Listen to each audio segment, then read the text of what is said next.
Muy buenos días a todos y todas. Un placer contar con la presencia de ustedes en esta Escuela Internacional de Verano, desarrollada por el Centro Regional Universitario de Panamá Oeste y el Centro Latinoamericano de Estudios en Epistemología Pedagógica.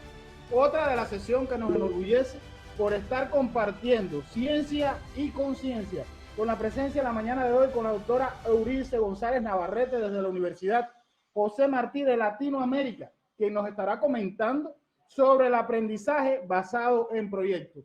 Es docente e investigadora de esta universidad de nacionalidad cubana, doctora en ciencias pedagógicas y directora de la revista Olón. Muy buenos días, doctora, bienvenida. Muy buenos días, ¿se escucha bien? ¿Sí se Vamos a escucha? proceder a compartir pantalla para que se pueda ver la presentación y todos disfrutemos de la exposición. Eh, Presento yo, ¿verdad? Puedo presentar sin problemas, creo. Nosotros la vamos a asistir, doctora, no se preocupe. Ah, bueno, ok. Muchas gracias entonces.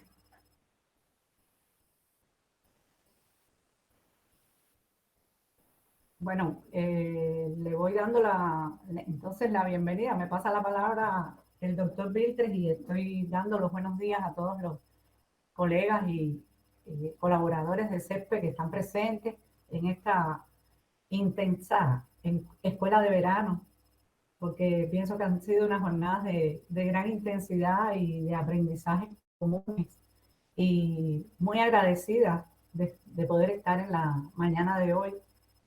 Muchas gracias, doctor Calixto, bienvenido, y aquí compartiremos un rato de lo que pudiera yo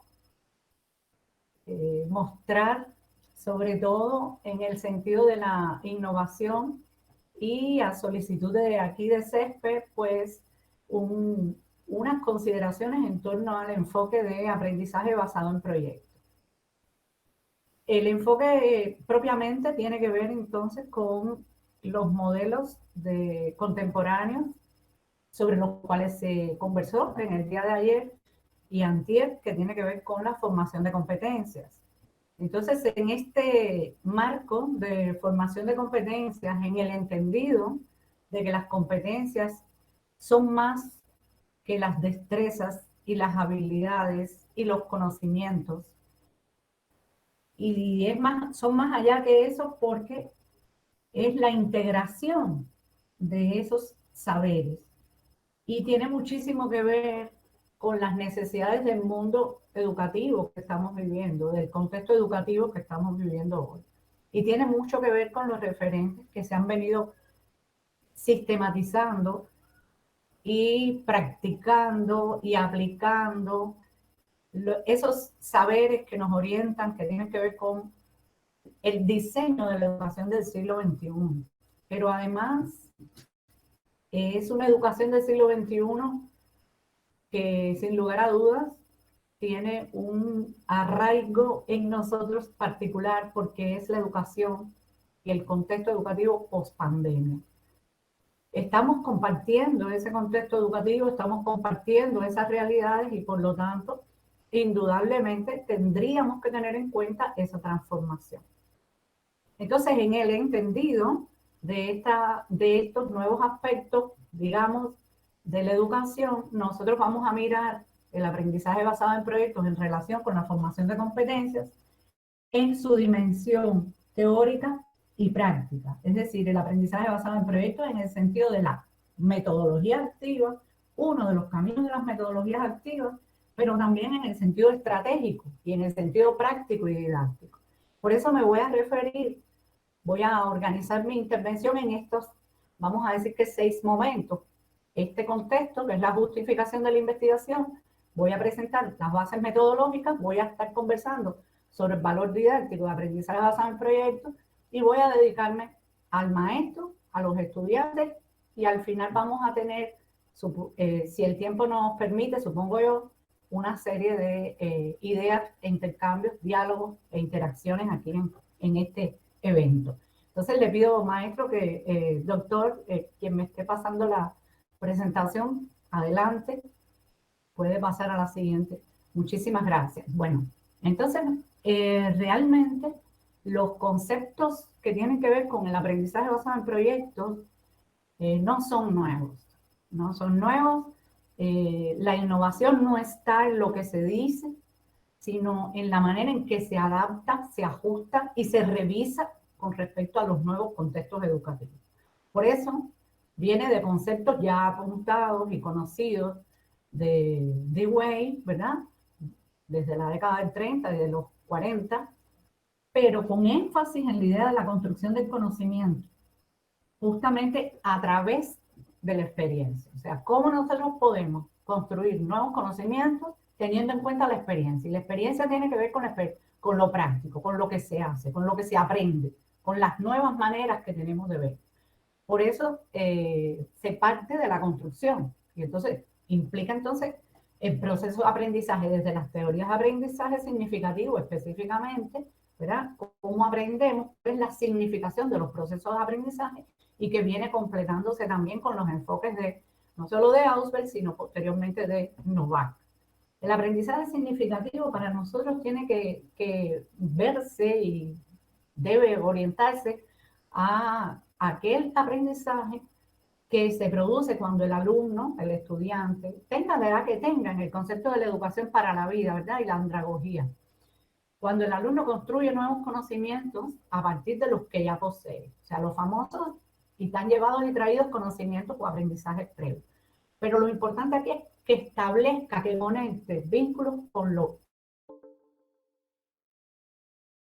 que conoce y hacia lo que está conociendo.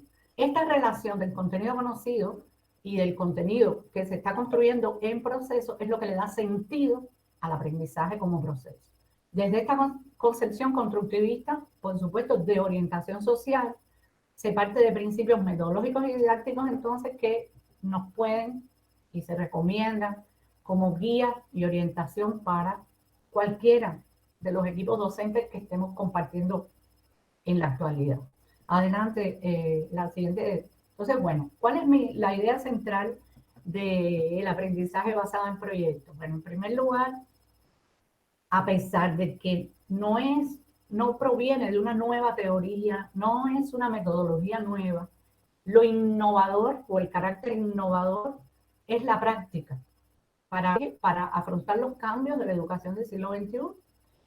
Y los cambios están orientados a la posibilidad real que tenemos, como dice Freire, de formar personas que transformen el mundo. Entonces, en esa transformación hacia el siglo XXI, en los nuevos saberes, en los saberes transversalizados, por eso es una perspectiva compleja, integra metodologías activas y enfoques didácticos que están basados en los enfoques transversales, en los enfoques transdisciplinarios y también interdisciplinarios. O sea, ya nos ayuda al cambio de paradigma en el sentido del paradigma educativo que buscamos y que estamos construyendo, porque nos permite potenciar resultados de investigación, resultados innovadores, pero además poner en juego la creatividad.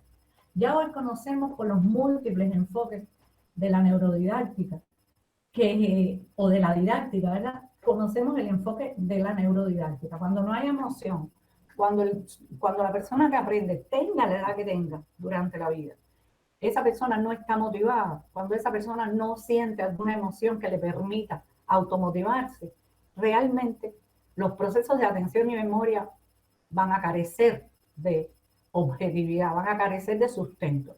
Y por lo tanto necesitamos potenciarlo, porque además de ahí vienen los procesos creativos. La creación de nuevas ideas, la creación de productos, la creatividad en el arte de hacer algo nuevo. Por lo tanto, los principios rectores del pensamiento complejo están presentes en el enfoque del aprendizaje basado en proyectos. Pero además, como nos comentaba Freire, el diálogo pedagógico, ¿verdad? No es posible seleccionar un tema para un aprendizaje basado en proyectos si no hay un diálogo pedagógico. No es posible si no hay recursividad, ¿verdad? En el pensamiento y en la acción. Y por eso también el pensamiento holístico en educación o el holismo educativo, como también se denomina.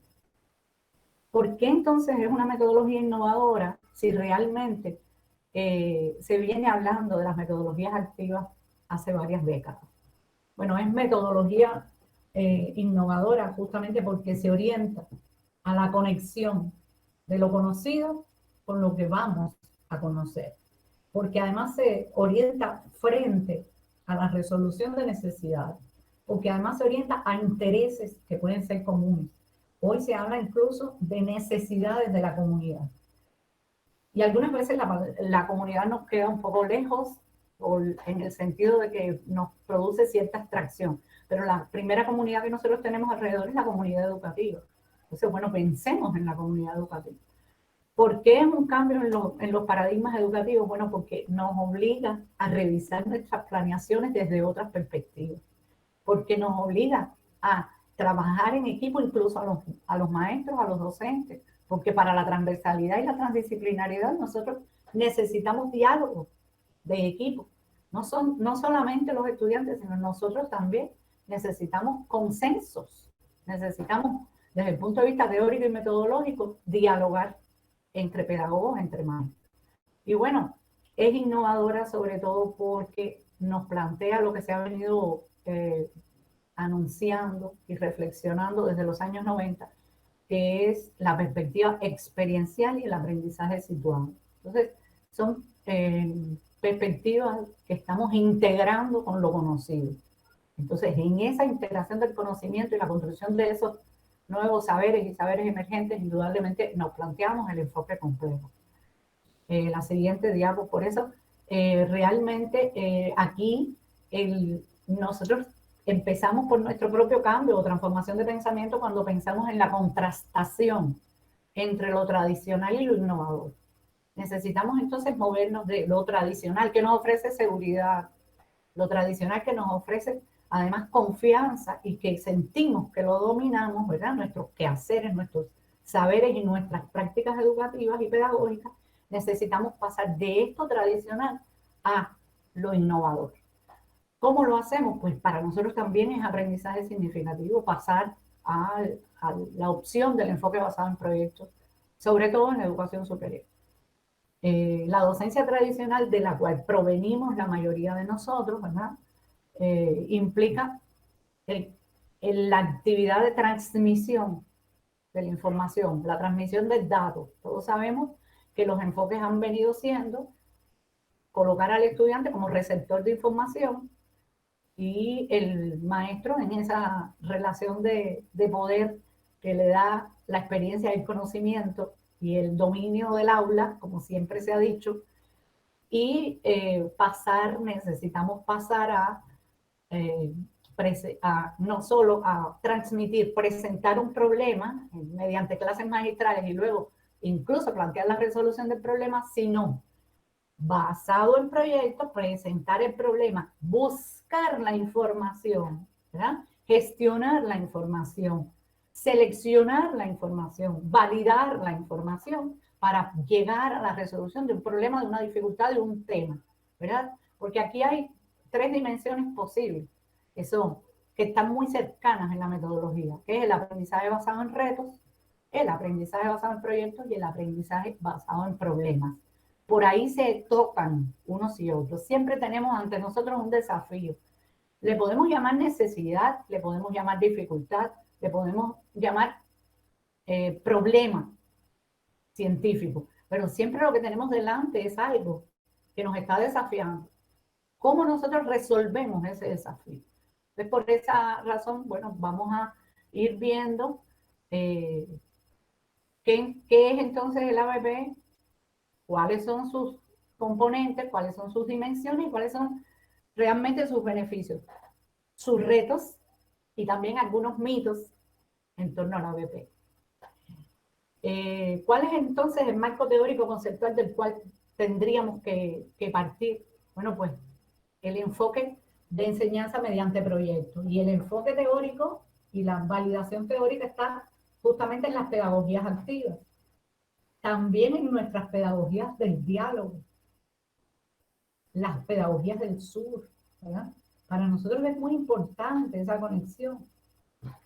Desde la historia tiene algunos representantes importantes que han venido marcando, vamos a decir, los orígenes, la génesis de estas metodologías, pero específicamente del aprendizaje basado en proyectos. Ya mencionaba de Way, su continuador y alumno, Fitzpatrick, son los principales referentes, ¿verdad? Entonces ya a finales de los 60 del siglo pasado, renace el método de proyectos, que venía, cuando se hablaba de proyectos, se hablaba incluso de la Edad Media.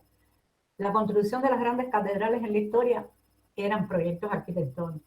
En Italia se inició toda la gestión de producción de esas construcciones desde proyectos que venía del arte.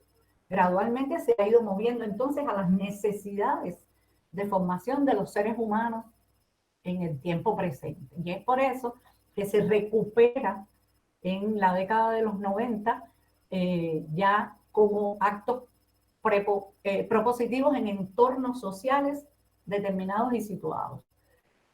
Se enseña y presupone libertad de acción, pero libertad de acción no solo por el maestro, sino por parte del alumno también.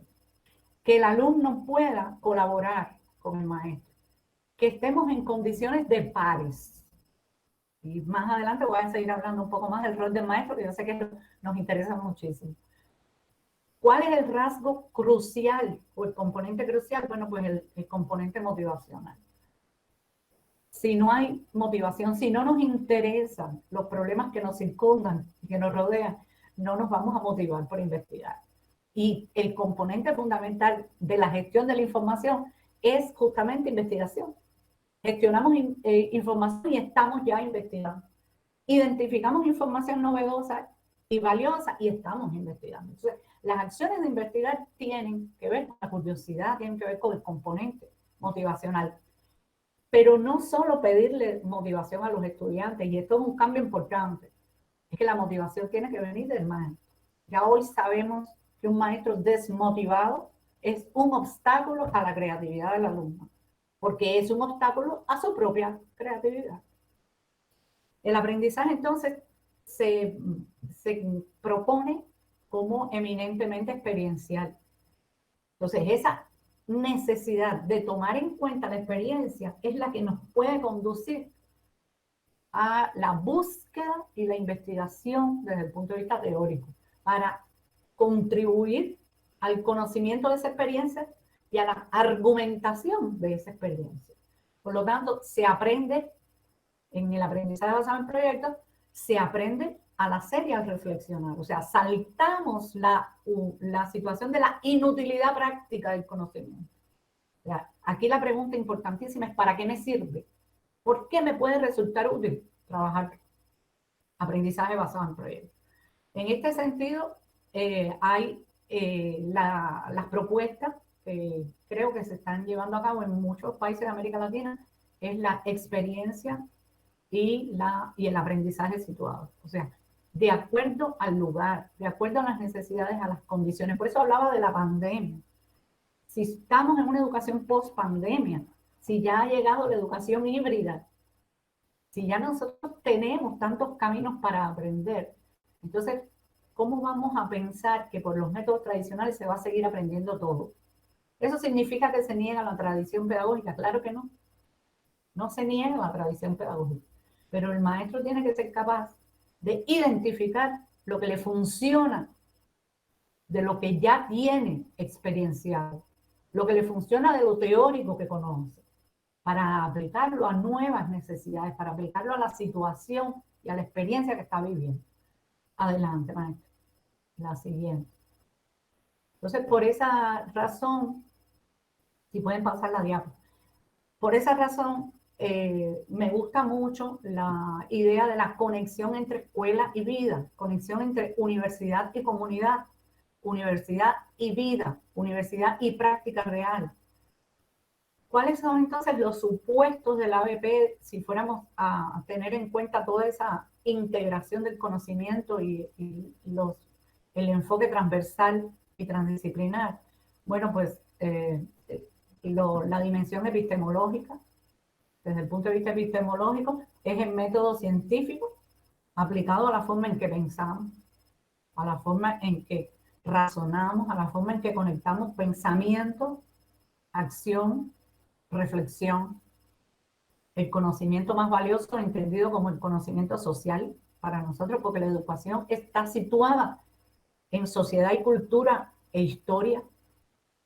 Por lo tanto, nosotros no podemos seguir pensando que el conocimiento teórico tiene un valor en sí. El conocimiento teórico tiene un valor social cuando se aplica, cuando tiene experiencialmente un sentido.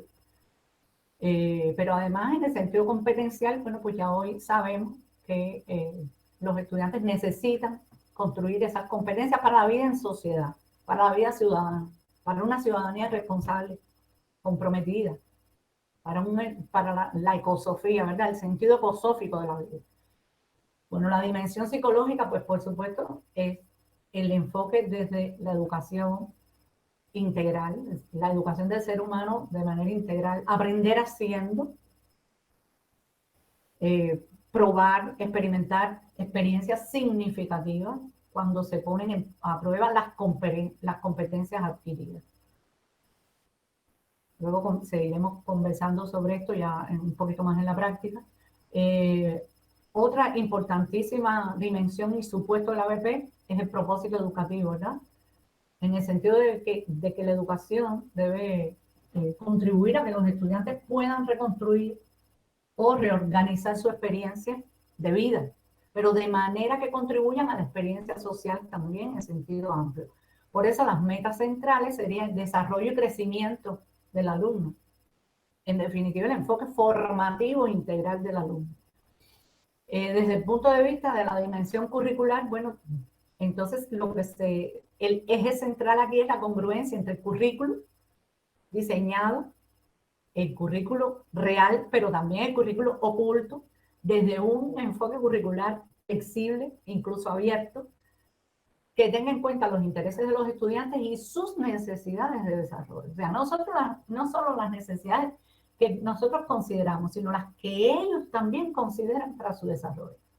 El contenido, por supuesto, desde el punto de vista curricular, que sea interdisciplinario, ya no pensar en asignaturas como cotos cerrados, no asignaturas que encapsulan y fragmentan el conocimiento, sino módulos, disciplinas, campos formativos y aplicación de esos conocimientos que se están construyendo en el mundo, en el llamado mundo real, ¿verdad? Nuestro mundo ideal, que es el ideal de la educación, de la formación del ser humano. ¿Y qué pasa con ese ideal? Bueno, pues ese ideal está en la praxis, intervenido por el mundo real. Y por supuesto, en el sentido de desarrollo curricular, no precisa la participación de expertos.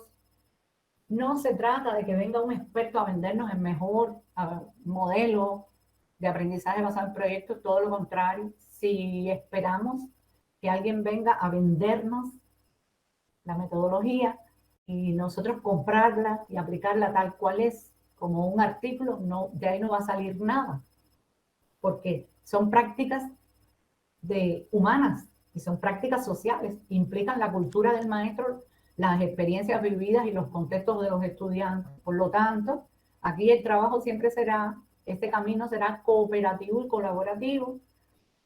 Tanto estudiantes como profesores van desarrollando un currículo pertinente. La palabra pertinente, la palabra oportuna, la palabra situada es lo más importante en este sentido. Respecto, por supuesto, a los intereses y demandas del contexto en que se está viviendo. No se le puede vender a los alumnos un contexto desconocido. No es ese camino. Es de su realidad, qué tema, qué problema, qué dificultad les preocupa, les llama la atención. Y por eso entonces, pues indudablemente aquí en este gráfico, fíjense cómo conviven, les muestro cómo va la convivencia y la integración entre el enfoque de competencias que está en el centro de los modelos y de los diseños curriculares y de los modelos educativos, pero mediante metodologías activas, mediante currículos flexibles, constructivismo social desde el punto de vista del paradigma educativo o psicopedagógico, vamos a decir, y de las pedagogías del sur. Y dos ideas fundamentales que me parece que están en el centro que es Freire, ¿verdad? A partir del enfoque de transformar a las personas que van a transformar el mundo, y en eso radica la educación, ¿verdad? Y el informe de la UNESCO, que creo que es un documento fundamental, específicamente en toda la parte que tiene que ver con los 4 pilares de la educación del siglo XXI, por el cual nos estamos guiando. Y puede parecer que es un documento global y que solo se puede practicar en los países con mayor desarrollo, con mayores recursos, pero no es cierto. Nosotros podemos perfectamente acercar a la realidad estos cuatro principales guías del informe de Lourdes, que tienen que ver con las bases de la educación del siglo XXI, nos podemos acercar a nuestra práctica educativa en relación con nuestras necesidades. No con las necesidades que nos venden otros, sino con nuestras necesidades. La siguiente, maestra. Adelante. Siguiente diapo para seguir avanzando. Entonces, bueno, pues, ¿cuántos tipos de proyectos hay? Múltiples tipos de proyectos. Incluso como nosotros podamos decidir, caracterizar la función del proyecto. Yo he tomado esta clasificación que me parece bastante amplia, que son los proyectos científicos, pero que yo podría decir también que son proyectos académicos, ¿verdad? Pero que parten propiamente de una investigación científica, porque su producto va a ser una tesis, porque su producto va a ser la validación o la comprobación de determinada hipótesis desde el punto de vista teórico o de la teoría aplicada a la ciencia, ¿verdad? A la ciencia pura y dura, ¿verdad? A las áreas, por ejemplo, de salud, de tecnología, etc. Los que son tecnológicos propiamente, que tienen que ver con los campos de la tecnología y sus aplicaciones a la vida. Y proyectos que podríamos llamar ciudadanos, que son los proyectos más cercanos a todos los niveles educativos desde mi punto de vista. Un proyecto ciudadano lo puedo decir también que podría llamarlo proyecto comunitario y que tiene que ver con la transformación de la comunidad educativa donde estamos en primer lugar, o la comunidad cultural o vecinal o ciudadana que compartimos, ¿verdad? Estos proyectos comunitarios tienen un valor directo en la transformación de la vida, de la cotidianidad. Es una intervención en el sentido transformador de lo que estamos viviendo. ¿De dónde deben surgir estos tipos de proyectos? Cualquiera de los proyectos, bueno, de alguna necesidad. Las necesidades vienen siempre, y esto es importante, conectado con la vida real. Que nos dejen siempre un aprendizaje, el aprendizaje teórico y práctico, que nos conecte. Que los propios alumnos además hagan un plan de trabajo, que los alumnos seleccionen el tema, que hagan su plan de trabajo, que nosotros podamos estar asesorándolos, que podamos guiarlos, pero que nosotros estemos presentes en esa actividad. O sea, no es el proyecto que el alumno sale a la calle y nosotros nos divorciamos de ese proyecto. No, es el proyecto en el cual nosotros somos un componente y un miembro más de ese equipo. Solamente que tenemos el beneficio de la experiencia que traemos, de la formación que traemos y de nuestro propio cambio de paradigma. O sea, ya pasar del enfoque tradicional al enfoque innovador y creativo. Todos los proyectos deben tener definido desde el inicio un producto. El producto puede ser tangible y no tangible. Y ahí, bueno, podemos, en esos dos campos podemos crear, podemos innovar. ¿Qué permite y qué se necesita? ¿Y qué nos ofrece en el camino, el desarrollo del aprendizaje basado en proyectos? A nosotros y a los estudiantes. Aprender a organizar, sistematizar y analizar la información de un hecho, de un proceso, de un suceso, de un evento, de una realidad. ¿Por qué? Porque cuando aprendemos a organizar, a gestionar, a sistematizar lo que estamos viendo y viviendo, podemos obtener conclusiones que pueden enriquecer el campo del conocimiento, en lo teórico y en lo práctico. Entonces, si nosotros partimos de la investigación en ese sentido, aquí podemos incluso generar proyectos de investigación académica con fines de tesis, con fines de artículos, con fines de proyectos, en fin. ¿Qué nos permite también? ¿Y qué necesitamos? Diseño, construcción y transferencia de tecnología en el caso de los proyectos tecnológicos, ¿verdad?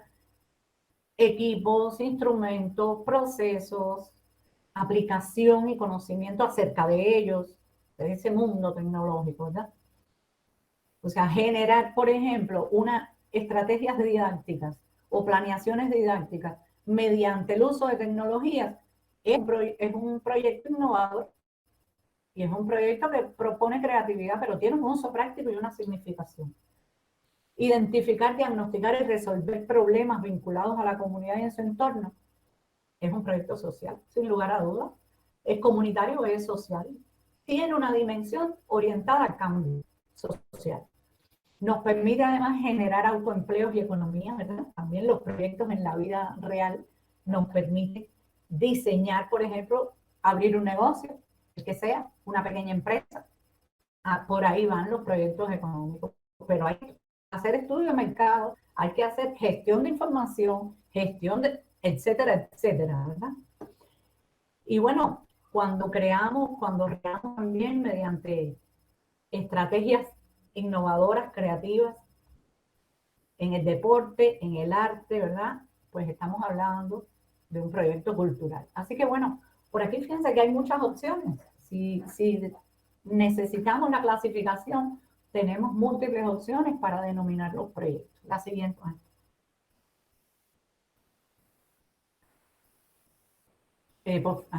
Muchas gracias. Entonces, bueno, aportes y aplicabilidad práctica. Bueno, aparte de estos comentarios que he venido realizando, la principal aplicabilidad es que promueve la creatividad y la innovación educativa. Y en el campo formativo de educación superior específicamente, está en el centro de la formación por competencia, de estudiantes que luego se enfrentan a un mundo real, que es el mundo del empleo, que es el mundo del profesional. Profesional al cual se le están exigiendo hoy múltiples competencias para emplear. Si es justo o es injusto, bueno, es el mundo que tenemos hoy.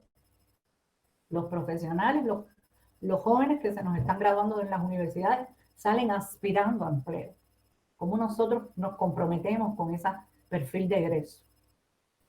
Bueno, conecta lo conocido con lo nuevo, lo ideal y lo real, ¿verdad? La conexión de lo que queremos con lo real.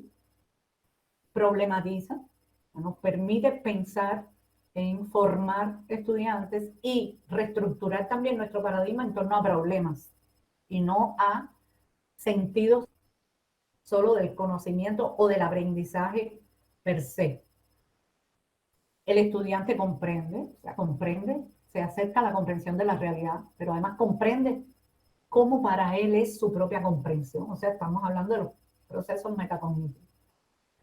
La práctica, el estudiante va a la práctica, nosotros también practicamos, conectamos con la realidad, salimos un poco del enfoque solo teórico del aula, expositivo, desarrollamos competencias y desarrollamos también pensamiento y desarrollamos comunicación y desarrollamos socialización.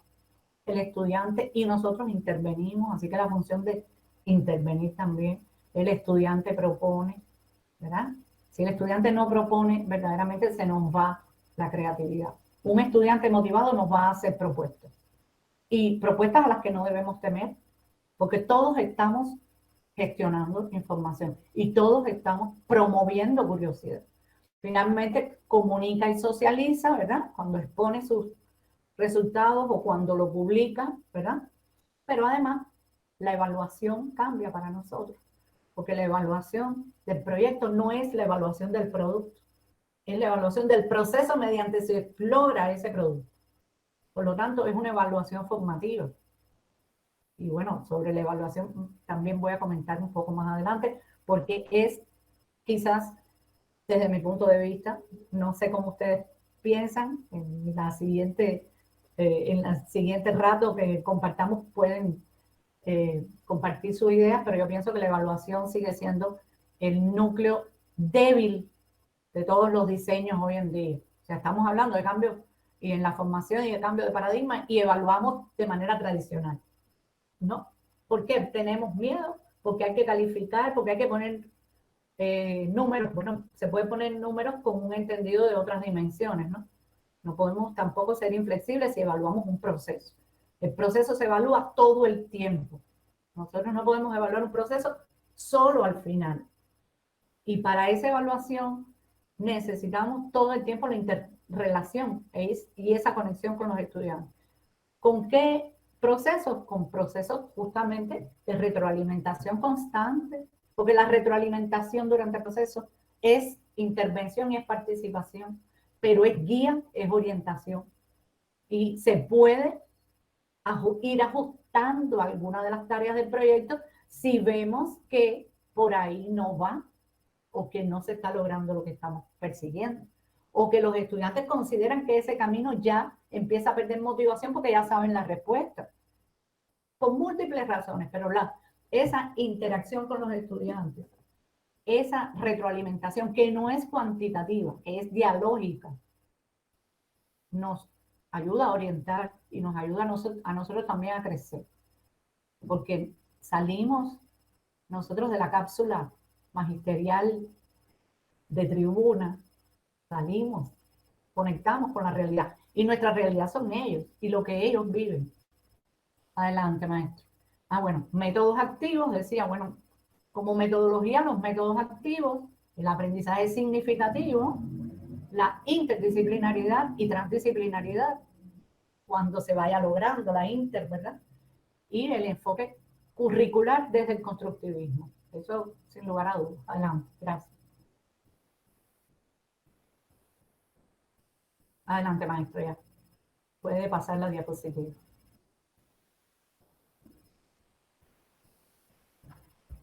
Bien.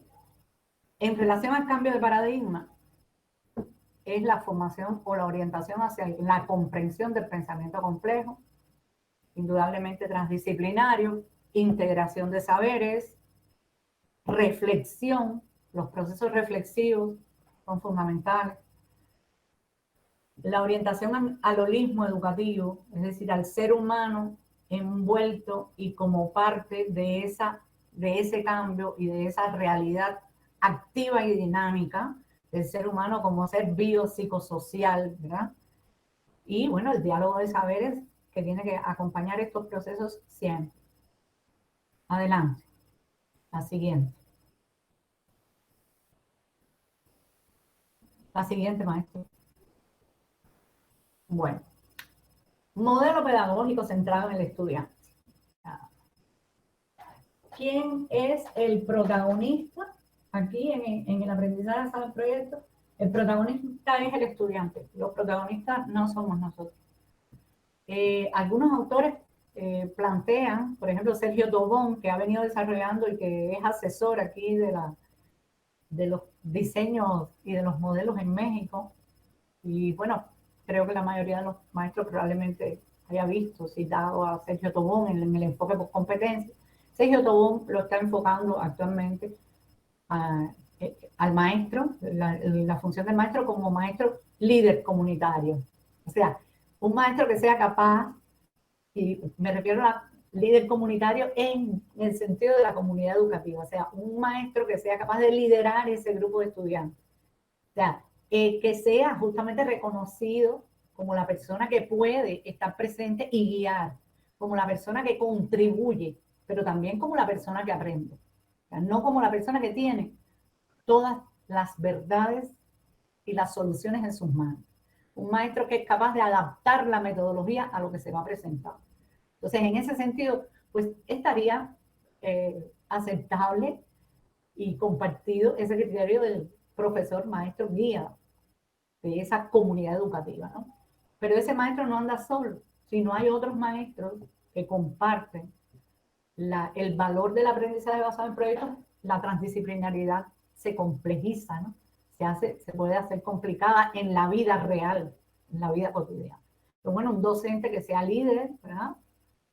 Un protagonismo del estudiante. ¿Por qué es protagonista? Porque selecciona el tema, identifica la dificultad, a partir de lo que lo motiva, a partir de lo que lo preocupa, y por lo tanto va a ser activo, porque cuando lo preocupa él va a buscar por qué lo preocupa y va a gestionar argumentos e información. Y nosotros estamos ahí para eh, reflexionar, para dialogar acerca de si sus fuentes son confiables o no.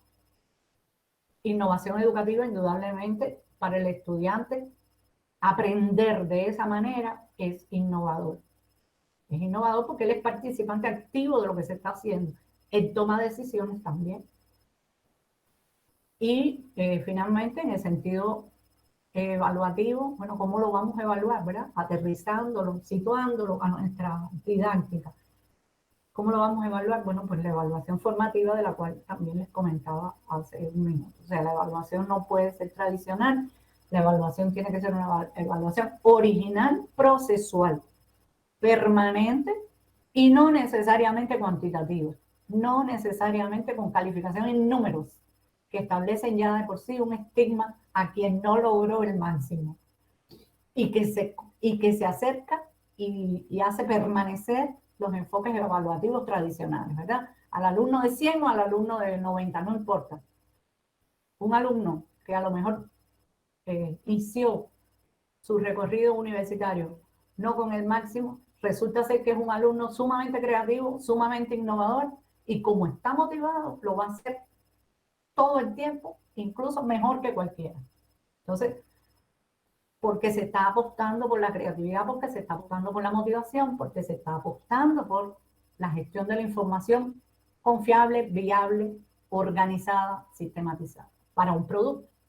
Entonces, dificultades, muchas dificultades, muchísimas, por supuesto, para poner en práctica el aprendizaje basado en proyectos. Primero, que la institución educativa esté también orientada al aprendizaje basado en proyectos como una de las metodologías. No tiene que ser la única, pero una de las metodologías activas. Demanda a la institución, por supuesto, revisión del currículum, adaptación del currículum. Un currículum que sea integrado, no un currículum disciplinario y fragmentado. Sobre esto hay múltiples teorías curriculares, hay múltiples opiniones, pero lo que sí se observa es la tendencia, incluso en América Latina, la tendencia a los currículos flexibles, incluso abiertos. Para el docente, mucha demanda. El docente está pensando, estamos pensando todavía en los tiempos de clase, que tengo 45 minutos, que tengo 10 frecuencias, que tengo 20 sesiones y que no me da tiempo.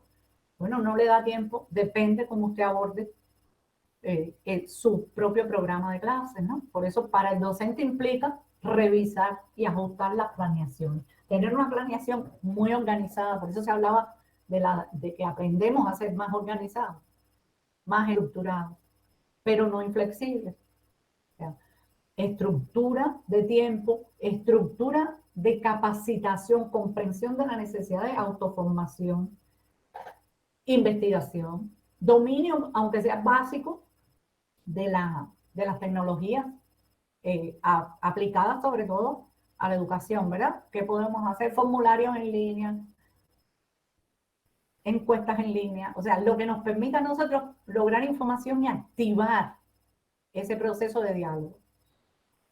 El docente además necesita manejar, dominar sus contenidos, sobre todo la significación de sus contenidos en la formación del estudiante. O sea, no necesariamente aspecto por aspecto de su programa, porque si no, entonces los maestros que están llegando a las universidades, los jóvenes, los más frescos, resulta que entonces todavía no dominan su planeación, sus contenidos, porque se están formando como docentes de educación superior. Pues mire, poco a poco se van formando, porque es también la autopreparación y es la automotivación. Entonces, no va a perder el dominio y el control, porque además no tiene que tener dominio y control del aula. Necesita participar y necesita guiar esa participación. Eso es lo que necesita. Darle significación a los contenidos de su asignatura para la formación del profesional, que es el nivel competencial que se está pidiendo, en distintas dimensiones de las competencias. Entonces, los estudiantes necesitan más tiempo fuera del aula. la educación post-pandemia se caracteriza justamente por la hibridez, la flexibilidad.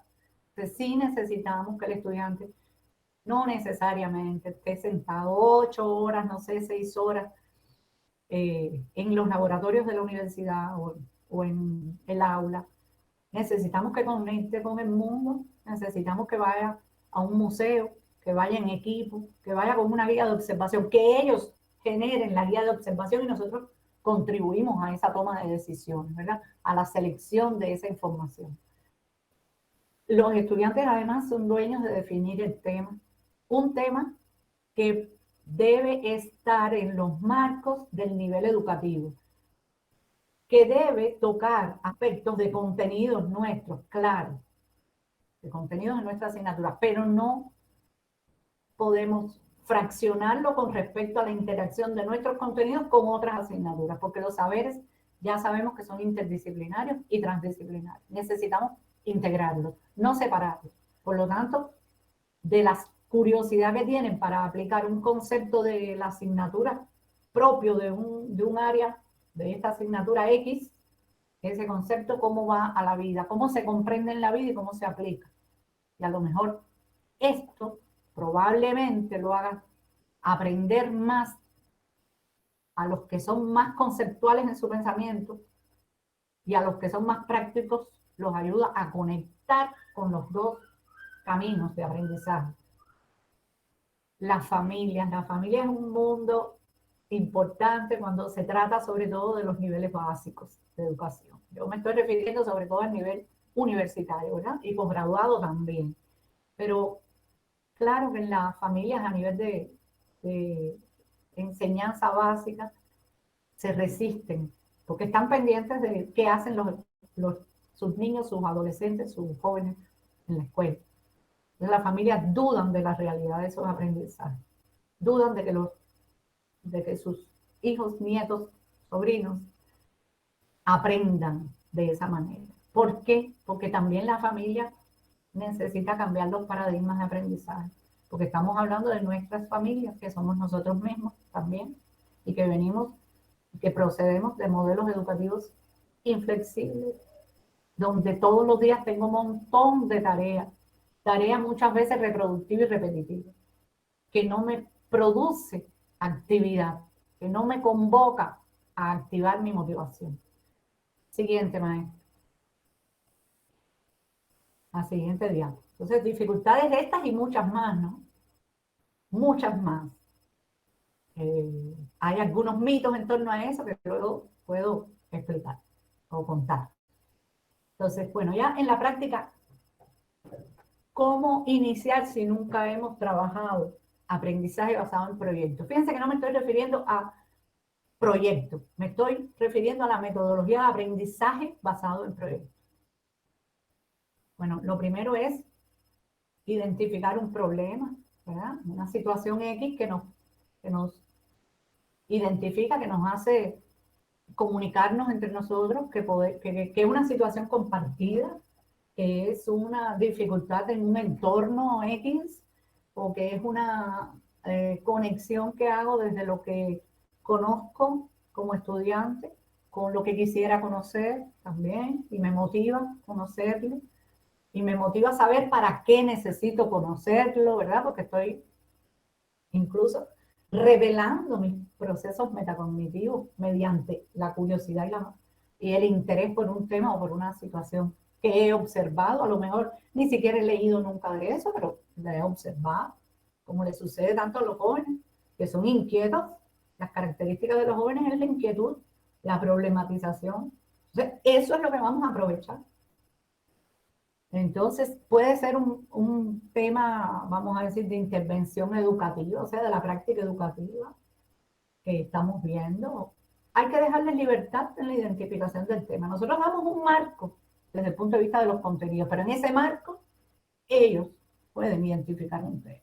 Y ese tema interesante que puede compartir a lo mejor todo el grupo de clase, a lo mejor puede además si estamos iniciando el aprendizaje basado en proyectos, pues podemos tomar pequeñas tareas en el aula para producir un conocimiento o un producto. Si pensamos que la actividad para iniciar o que el aprendizaje basado en proyectos como metodología para iniciarlo se nos puede complicar porque cuando tenemos muchos equipos, pues tratamos de organizar el aula como en torno a una meta común y luego organizamos equipos de trabajo. Organizamos equipos de trabajo y ellos mismos probablemente propongan las acciones que quieren realizar con respecto a ese tema. Pero fíjense que estoy en el camino dialógico, reflexivo, no estoy en el camino de la entrega de un tema para que usted lo investigue.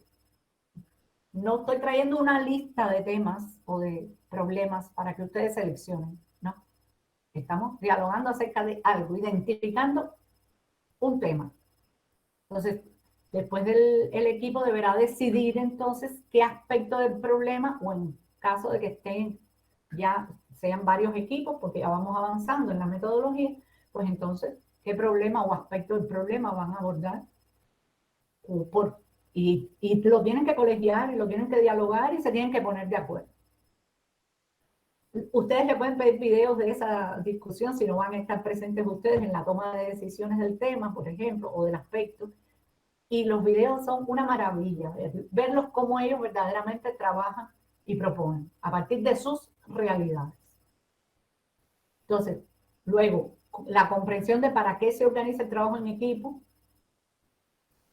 y cuál es la meta que ellos se proponen alcanzar. O sea, tienen claro que necesitan este equipo, qué piensan presentar como producto de este proyecto.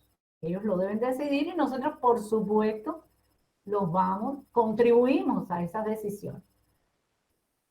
Después se diseña un plan de acción. Por supuesto, ¿cómo se va a alcanzar esa meta? Pues ahí vienen propiamente los pasos metodológicos, que igual no son inflexibles, ¿verdad? Pero hay que hacer una búsqueda de información y eso está en las competencias de gestión de la información, en competencias de reflexión y problematización en torno a la bibliografía o a la información que están trayendo. Están entonces tomando decisiones acerca del tiempo y de los recursos. O sea, necesitan recursos para estos proyectos. O sea, el tiempo mismo es un recurso. Las personas son recursos. ¿Cuántas personas necesitan para desarrollar estas acciones? ¿Qué tiempo van necesitando? Si son recursos materiales, porque digamos van a tener como resultado un video, pues ¿qué recursos necesitan? Todos tienen teléfonos con cámara, con mínimo equipo para producir un video. Tienen conocimientos de edición, alguien del equipo las tiene, bueno, pues lo va a compartir, ¿verdad? Y ahí hay un consenso colaborativo en torno a cuáles son las cosas, las acciones y las tareas que pueden irse no repartiendo de manera fraccionada, sino compartiendo, y cuál es la responsabilidad entonces de cada uno. ¿Cuáles son? Ellos deben ser conscientes también de los posibles riesgos, ¿verdad? Bueno, el tiempo. ¿Qué tiempo necesitan para aplicar entrevistas si toman la opción de entrevistas para buscar información?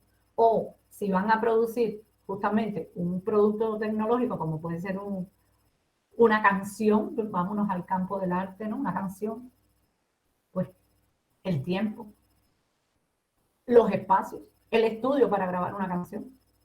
¿Quién tiene mejores condiciones? Y tratar de llevarlo a la economización de recursos.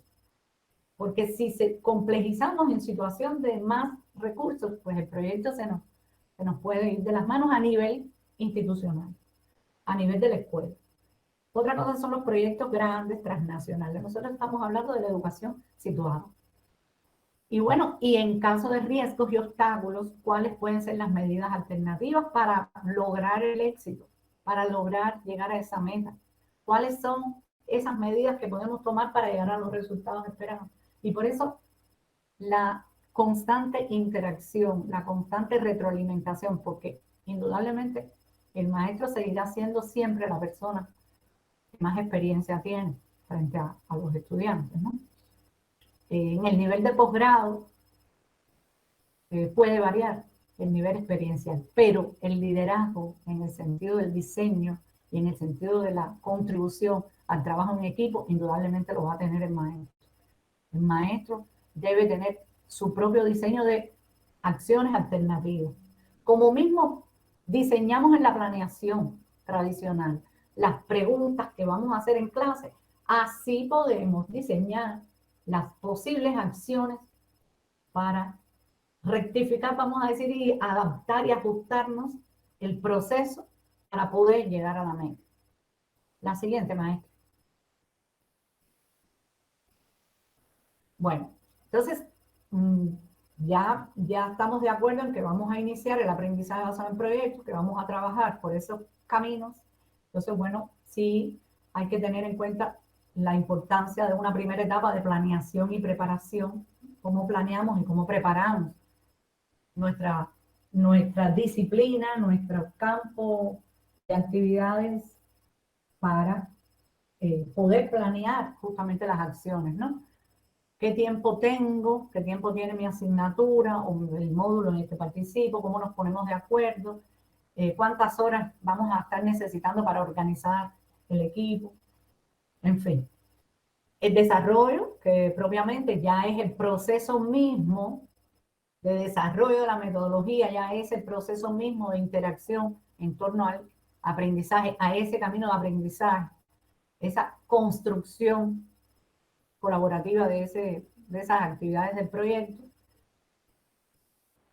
La evaluación que va a acompañar todo el tiempo en el sentido dialógico, pero claro que va a haber una evaluación integradora al final, porque la evaluación formativa implica, no elimina la evaluación final. Lo que sucede es que la evaluación final es integradora, es sumativa en el sentido de que va integrando y sumando esas partes.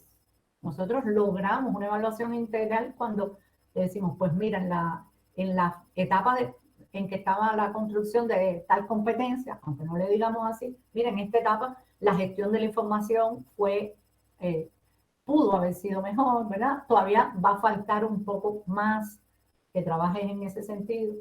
O sea, el diálogo, además, el diálogo de retroalimentación, se recomienda que sea un diálogo en el cual no se utilicen las palabras, esto está mal, esto está deficiente, esto no es útil, esto no sirve. No. O sea, todavía aquí faltaría un poco más de búsqueda.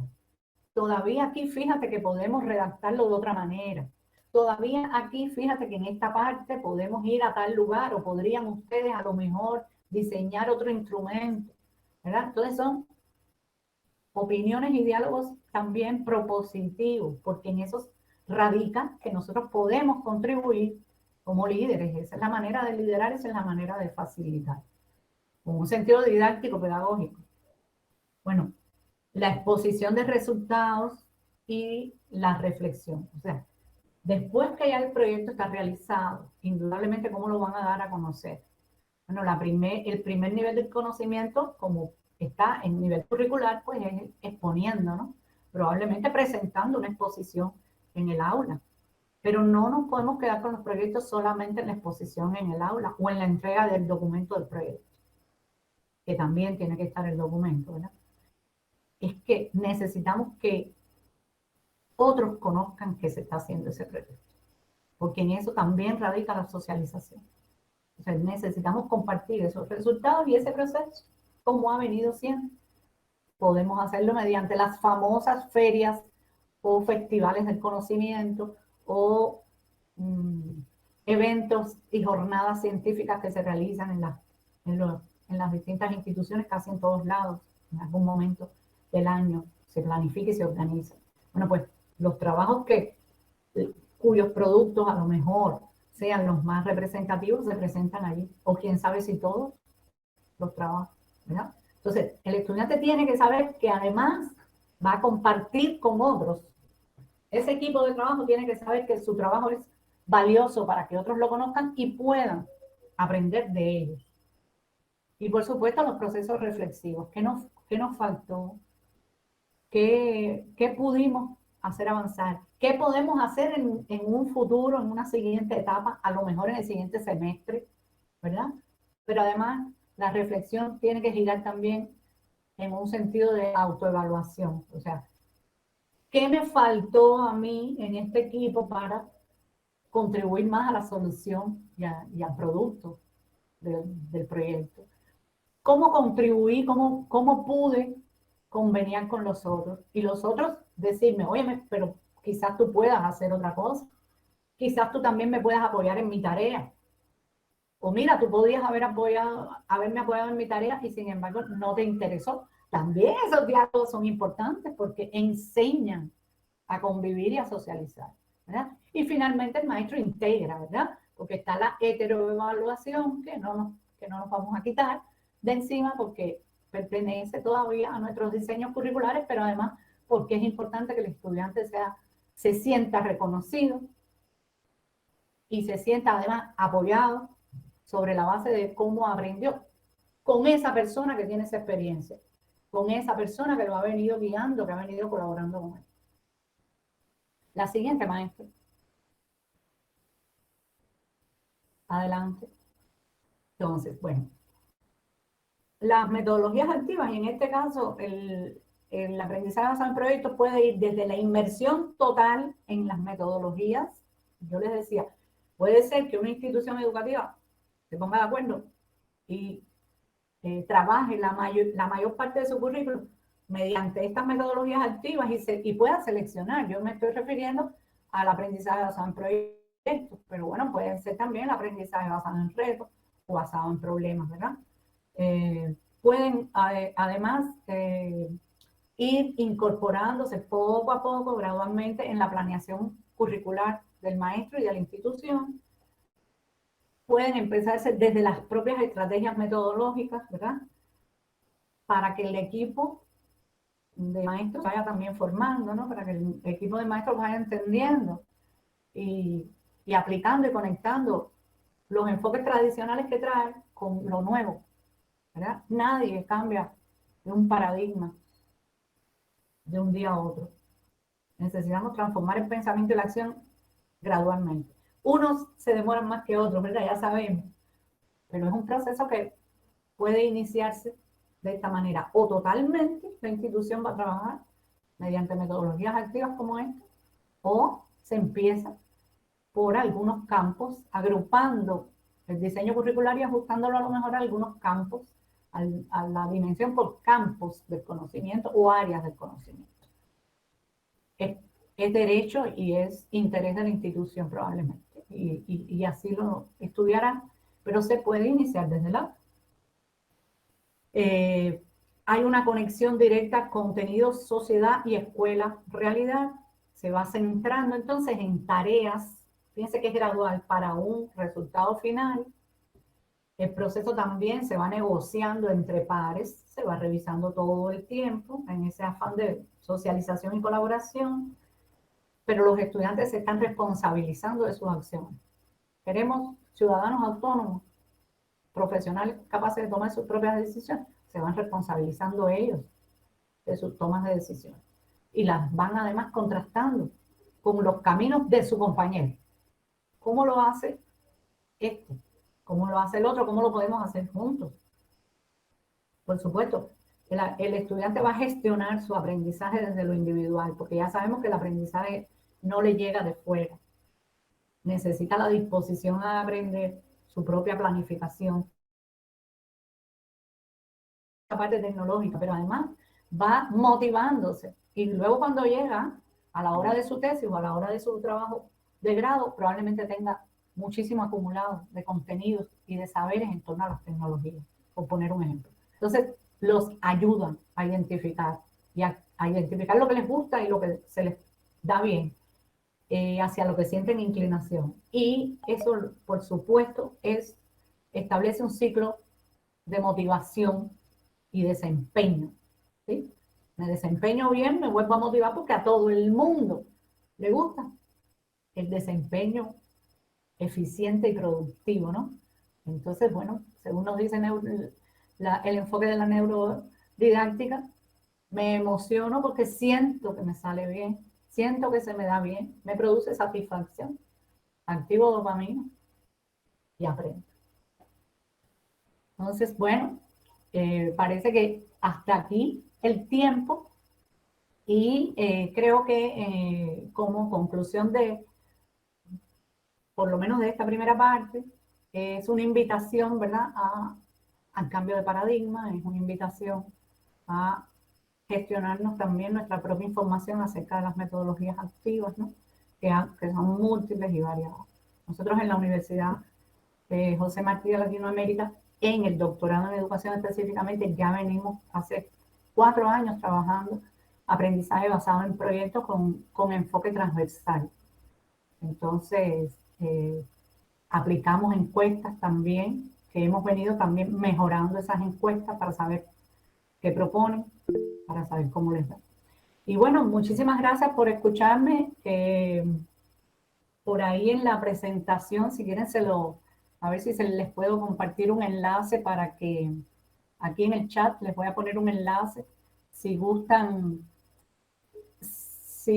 participar en un Mentimeter, en un Menti, para después hacer una nube de palabras.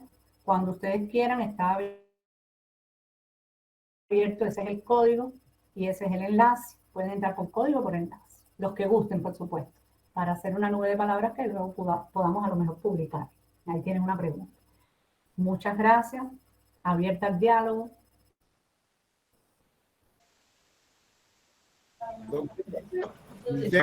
Alguien con micrófono encendido. Bueno, muy buenos días, reiterado, doctora. Felicidades por su disertación. Una vez más, disfruto. Que pueden parecer complejos y los traduce de manera que logra una comprensión fácil de los mismos, lo cual no significa que no sean complejos. Su intervención es sin duda alguna, como usted bien planteó al final, es una convocatoria al cambio, porque de la manera que lo he explicado, del aprendizaje basado en proyectos, con un énfasis en lo problematizador y a la vez la convocatoria al cambio de roles del educador, del profesor, como usted planteó. Porque no es menos cierto que en la educación tradicional la tendencia es ubicar al estudiante como objeto pensante. E inclusive la propia universidad, que tiene una necesidad de vínculo con la realidad que transcurre en los procesos socioeconómicos de la sociedad, yo percibo que hay una tendencia al predominio de lo académico con detrimento de lo que acontece en la realidad socioeconómica, independientemente de las convocatorias a la interacción, como bien usted planteó, entre la universidad, la sociedad y las particularidades formativas.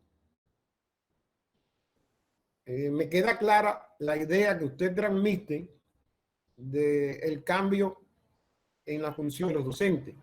Y por otra parte, usted conoce que yo defiendo desde el conocimiento diverso la necesidad de potenciar las producciones propias de los sujetos del proceso, considerando al profesor también como sujeto del proceso, no solo al estudiante.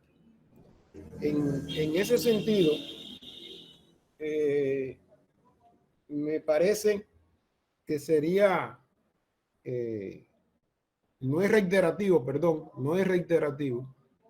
el enfatizar que el docente, como bien usted dice, de la experiencia acumulada, desde su función de transmisión de saberes, pero que esa transmisión de saberes tiene una característica, y es que es una selección precedente que está necesitada de actualizarse, que está necesitada de marchar al ritmo de lo que acontece en la vida. Y por lo consiguiente, me parece, y coincido con usted, que ese docente tiene que aprender a nuevos roles de tutoría, aprender a incorporar a la transmisión no solo la tutoría, sino también el asesorar, el acompañar, el complementar y a la vez ser ejemplo de la necesidad que en ese diálogo problematizador que se produce, si asumimos en las consideraciones que usted da, van a surgir problemas abiertos. Y entonces él también tiene la necesidad de prepararse y puede ser un ejemplo real, en tiempo real, de esa necesidad. O sea, en ese sentido, yo creo que es un reto. Coincido en el cambio, pero hay que educar a los que transmitimos información para que se produzca este cambio en la teoría y en la práctica, porque es necesaria la introducción de una lectura renovadora de esa práctica socioeducativa para poder transformar el futuro del desempeño en la práctica profesional. Usted me motiva a preguntarle si considera que estamos en presencia de una posibilidad real al respecto y cómo percibe o qué idea sugeriría para acelerar la asunción de profesor y estudiante como sujetos, dejando atrás la tradición didáctica metodológica de ubicar al profesor como el gran sábelo todo y al estudiante como el objeto pensante. Mis reiteradas observaciones y mi respeto, y si después me lo permite, le puedo emitir un criterio sobre el problema abierto que usted misma dejó sobre la evaluación. Muchas gracias. ¿Tiene apagado el micrófono, doctora? Sí, gracias. Sí. Bueno, muchísimas gracias por sus reflexiones y también por sus preguntas, que hay dos preguntas ahí que se están tocando, porque con su reflexión, por supuesto, su reflexión la comparto totalmente, efectivamente. Venimos de determinadas necesidades, pero también de determinadas rutinas de pensamiento. Te voy a llamar, como se dice en pedagogía, hay rutinas de pensamiento, ¿no? ¿Sí? Esas rutinas de pensamiento hoy también sabemos que son difíciles de cambiar, ¿verdad? Incluso por la manera en que funciona nuestro cerebro. O sea, hay una razón neurobiológica por las cuales nos cuesta cambiar la rutina. Esas rutinas de pensamiento hacen que nosotros nos mantengamos también en los mismos paradigmas ya no teóricos solamente, sino prácticos. Entonces, en la práctica misma de la didáctica, en la práctica pedagógica, necesitamos nosotros repensar cómo lo estamos haciendo. Y a mí me parece que ese es el primer paso. Mi respuesta sería que no se puede acelerar este proceso.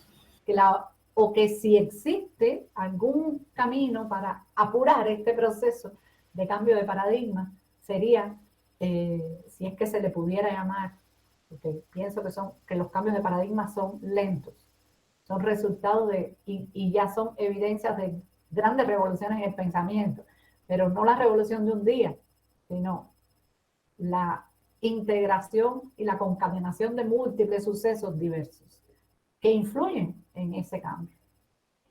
Si algún camino existiera para eso, yo diría que es que el maestro se disponga a cambiar sus maneras de pensar, que conozca cómo piensa a la hora de planear, a la hora de planificar, a la hora de diseñar sus cursos, que conozca cuántos años a lo mejor lleva diseñando de la misma manera.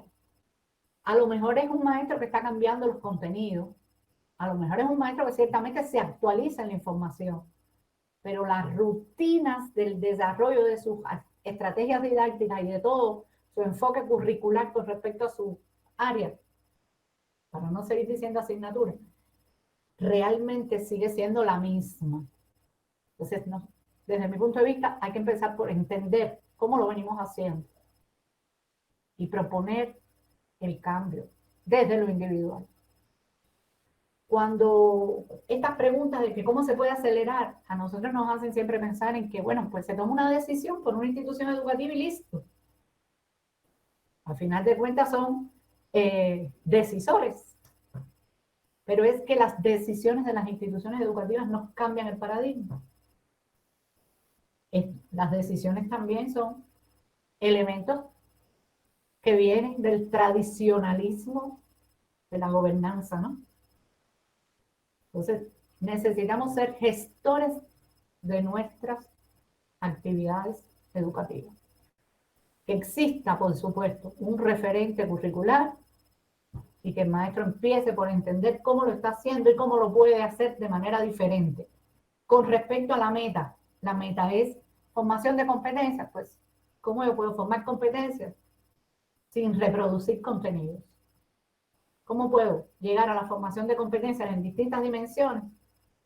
Aprendiendo haciendo. Entonces, por ahí yo diría que se abren múltiples caminos, que no hay respuestas elaboradas. Ya sabe que la realidad siempre será más rica y más compleja que cualquiera de las teorías en las que estamos pensando. Por ahí sería mi... Y muchas gracias por sus palabras y por sus comentarios.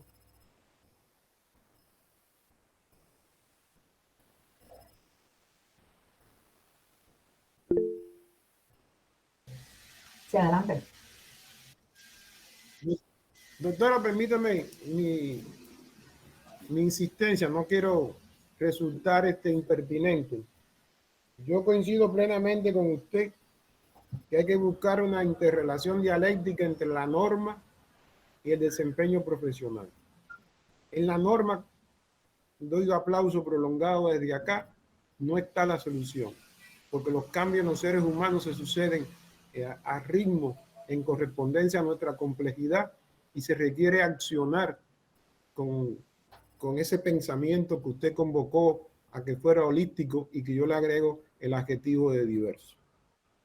Con respecto a la evaluación, que es un problema que usted deja como problema abierto, yo creo que sí, coincido plenamente también que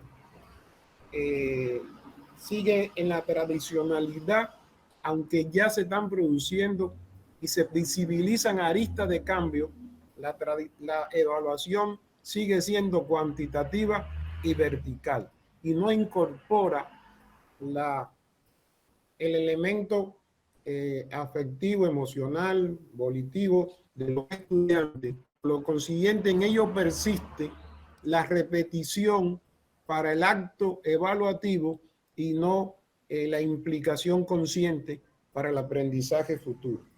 Yo creo que ese es un tema que valdría la pena el discutirlo, pero no el discutirlo, diría yo, desde la evaluación como un concepto burbuja, sino el discutir cómo todo este proceso que estamos aquí discutiendo, desde la competencia, desde la confluencia, desde las modalidades híbridas, va retando la evaluación tradicional y la necesidad que se incorpore al proceso en sus múltiples aristas y que revele la condicionalidad humana.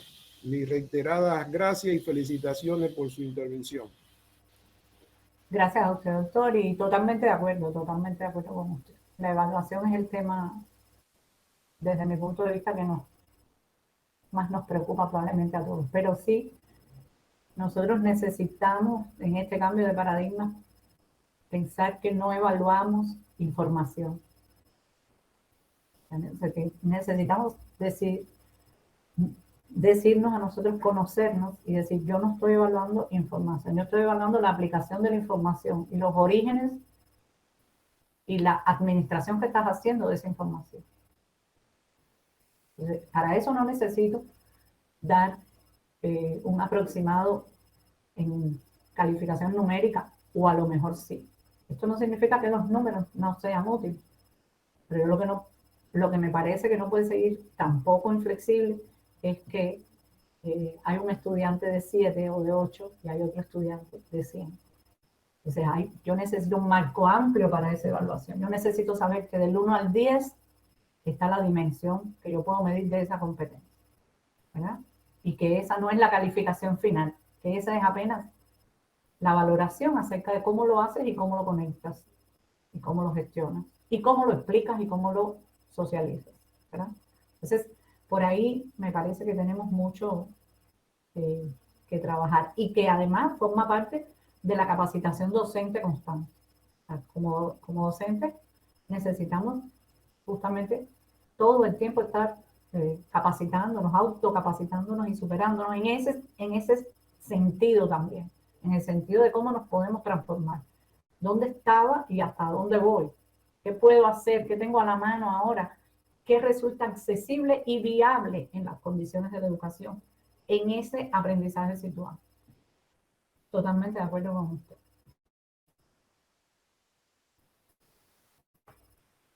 No sé si hay otro comentario. O ya la sesión se extendió más de lo usual, no sé. Ustedes dirán.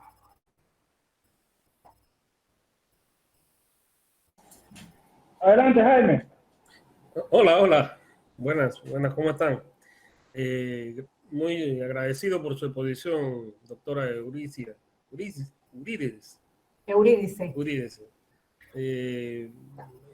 En verdad yo me siento como muy familiarizado con los conceptos suyos, aunque yo no tengo la formación de educador, o sea, de especialista en educación, sino que soy educador, pero en otra disciplina, soy economista. Pero me gusta trabajar con mis estudiantes sobre proyectos y realización de documentos finales, inéditos. Entonces, veo, porque he tenido mi formación en unos recintos universitarios que van bordeando los umbrales o van buscando umbrales tecnológicos de alta altura. Por ejemplo, estuve en España y sé que se está buscando niveles altos de competencias. Y entonces lo entendía desde el punto de vista ese. El joven, cuando está realizando su proyecto y realiza un artículo, por decirlo así, que es la innovación hoy, y presentan sus esfuerzos o resultados, él va acumulando un juicio práctico de la teoría. Y entonces ahí es donde yo hice como estrategia, porque la teoría económica es complicada. Entonces, para que ellos la asimilaran de una forma más didáctica, hice proyectos. Entonces, pero hay un eslabón que yo, y creo que están ustedes también en ese eslabón, que es la parte evaluativa. Cuando nosotros vamos llevando al muchacho, llega y se corta la inspiración cuando tenemos un buen talento o un buen genio o un individuo que ha aprendido a hacer la técnica de elaboración del proyecto y la elaboración del artículo, y está dando resultados empíricos o resultados descriptivos, y ha recogido toda la técnica para buscar la información correcta y utiliza las APA 7 o las APA que existan. Entonces, cuando quedamos en el eslabón de que el artículo o lo que hizo ya no es más útil porque quedó en la materia, en la asignatura. Pero entonces ahí vienen las otras innovaciones. Bolonia creo que estaba en esa onda, los europeos, con relación a que se están integrando 3 artículos y están considerándose tesis, porque son 3 artículos que podían ser una de las innovaciones en los temas para evaluar los trabajos finales de los estudiantes. Pero eso hay que entenderlo más, porque allá lo están utilizando, que los artículos estén indexados en revistas, en journal y toda una gama de cosas inventivas, patentes, y esos son otros niveles. Sí, ya acá los compañeros de CIDETE nos ayudarán más en eso. Pero ahí hay un elemento, y hago el comentario porque yo estoy en la práctica. El último semestre sacamos 21 trabajos, no, 31 trabajos de muchos estudiantes. De los 31 hay 11 que están inscritos como investigaciones. Y bueno, los muchachos ahora están desmotivados. Entonces, a seguir y con buenos trabajos. Entonces, ahí la parte institucional también, o sea, no la de nosotros, el centro, porque yo soy parte del centro. Inclusive, yo creo que tenemos muy buen apoyo por parte de todo el equipo de investigación, sino que hacia arriba, o sea, hacia inclusive los organismos de educación, que tenemos que ver eso que está planteado teóricamente, que hay que traducirlo, y yo creo que eso es importante. O sea, el educador tiene que hacerse parte del proceso, entender el proceso y entender los procesos técnicos, entrar en química, en física, en matemáticas, en todos los procesos, en sociología, en psicología, en antropología, en cooperación. Entonces, él agarra esas variables, esos indicadores y los proyecta. Y no digamos en tecnología, porque, bueno, las tecnologías son importantes para el levantamiento de las bases de datos y todas estas cuestiones para dar elementos amplios en un momento. Hago este comentario porque sí tenemos dificultad, y creo que vuelvo y lo digo, es el elemento de evaluación. En mi curso es un 30%, ¿verdad? De la calificación, pero yo lo he establecido así por la dificultad que los muchachos le imprimen al asunto, y estamos dando resultados como tal.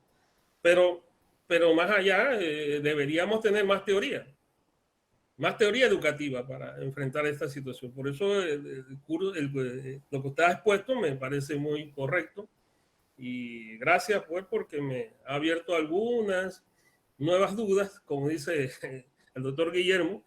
Siempre nos surgen nuevas dudas, entonces cuando surgen nuevas dudas comenzamos a investigar. Entonces, si tiene por ahí una bibliografía que me sirva a mí para entender estas cosas, o un video pues, para entender esto, yo creo que nos puede servir, y nos manda a todos, pues, porque creo que hacemos una buena comunidad, que estamos en un enfoque diferente, que el proyecto nos lleva a elaborar conocimiento y conocimientos, y puede fortalecer nuestro proceso educativo universitario. Gracias, doctora, y disculpe el comentario tan amplio, pero es que yo creo que por ahí, si usted puede ampliármelo en términos evaluativos, yo creo que sería fantástico. Sí, muchísimas gracias por sus comentarios. Por supuesto, también los comparto. También comparto estos comentarios. A mí me encantaría poder decir que las instituciones educativas le van concediendo gradualmente a los maestros vamos a decir, la condición, que yo creo que la tenemos ganada, pero bueno, ojalá nos concedieran más la condición de sujeto, no el sujeto que tiene el poder, sino el sujeto que aprende haciendo, y que aprende enseñando, como dice de hecho Freire, que en las cartas a quien pretende enseñar, el que enseña aprende enseñando, y el que aprende enseña aprendiendo. Porque verdaderamente, si nosotros los maestros también tuviéramos en las instituciones educativas en general, yo entiendo perfectamente las dimensiones a las que usted se refiere, ¿verdad? O sea, nosotros venimos del aula, a lo mejor de una carrera específica, pero ¿y qué pasa con esas otras dimensiones donde nosotros tenemos normativas, ¿verdad? Que incluso nos impiden algunas veces la innovación. O sea, muy contradictorio, porque se está pidiendo y se está solicitando una educación innovadora, y con mucha frecuencia las mismas normativas impiden la innovación, porque se entiende la innovación como el resultado de un producto para ya mismo, cuando los productos educativos son productos que no salen de fábricas. Son productos transformadores de seres humanos. Entonces, por supuesto que si miramos como resultado los proyectos académicos, en este caso, que usted se ha referido mucho, que puede ser un artículo, que puede ser una tesis, ¿verdad? Pues como que lo vemos más como producto académico, propio de la universidad, o propio, sobre todo del nivel superior, ¿verdad? O del nivel técnico profesional. Y son proyectos académicos. Pero ¿qué pasa si esos proyectos académicos no se conectan con la vida? ¿Qué pasa si simplemente es una sumatoria de teorías? Entonces, vamos a seguir evaluando los productos, el concepto de producto, del proceso de enseñanza-aprendizaje, porque se logró una tesis, o porque se logró un artículo, o porque se logró la participación en un congreso. ¿Y qué pasa con los procesos? ¿Cómo nosotros sabemos que el artículo, el estudiante lo elaboró, lo gestionó esa información y lo domina si no miramos un proceso? Bueno, eso no lo pueden ver los directivos. Eso lo vemos nosotros los maestros en el aula. Y lo vemos si interactuamos con ellos. Si no hay interacción, no vamos a poder evaluar, vamos a decir, el recorrido de esa construcción y de ese aprendizaje. Así que bueno, por ahí lo dejo. Este es un tema como para provocar un taller con propuestas, ¿verdad? Es un tema que además no termina aquí. Por lo tanto, es un tema que apenas inicia para nosotros. Así que ahí lo dejo. Ahí lo dejo, le agradezco mucho su intervención. Ahí les copié la bibliografía que tengo directamente aquí en la presentación que se pasó. Pero bueno, ahí tienen mi correo. Si quieren más videos y demás, les puedo compartir también. Agradecer a la doctora Eurídice por la presentación y el debate que ha suscitado. Nosotros tenemos la intención de que este taller del día de hoy se convierta posteriormente en un curso intensivo para hacer aprendizaje basado en proyectos en el Centro Regional de Panamá Oeste. Así que les estaremos invitando para varias sesiones de trabajo donde aprendan a utilizar esta metodología y esta didáctica. Bendiciones, gracias doctora, gracias a todos por estar y continuamos con las actividades, dándole pase a los posteriores ponentes. Muchas gracias, que siga el congreso, que siga el evento, la escuela de verano. Gracias a todos y un gusto haber participado y compartido experiencias. Que les vaya muy bien.